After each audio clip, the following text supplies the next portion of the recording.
I've just found out something about myself that's kind of blown my head off, and I think a lot of you are going to feel this too. So I've spent years confused about how I show up socially. How is it I can walk into a room and make anybody laugh or be able to talk to anybody, but then other times I can't even look somebody in the eye?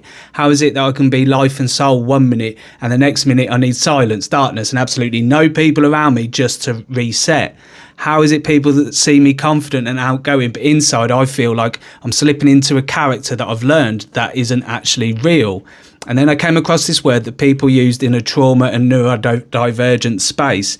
It isn't a clinical term, it's a way people describe a very real experience, and they call it an Otrovert.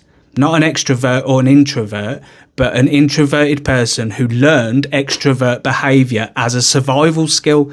Someone who became outgoing because outgoing kept things safe. It kept you accepted and kept everything under control. And if you grew up with ADHD, this hits even harder because so many of us learn to perform extroversion just to avoid judgement. Masking became a personality. You learned to be on even when your brain wanted quiet.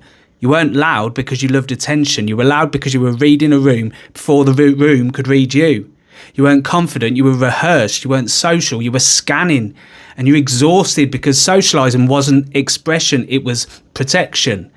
Here's the part that really got me. Otroverts aren't pretending. They're performing a version of themselves that they needed to survive. The trick is learning to spot when you're performing out of fear and when you're finally showing up as yourself, because the moment you stop performing, you can actually breathe. You're not two different people. You're not fake. You're someone who's adapted to survive. And now you get to figure out who you really are underneath all of that.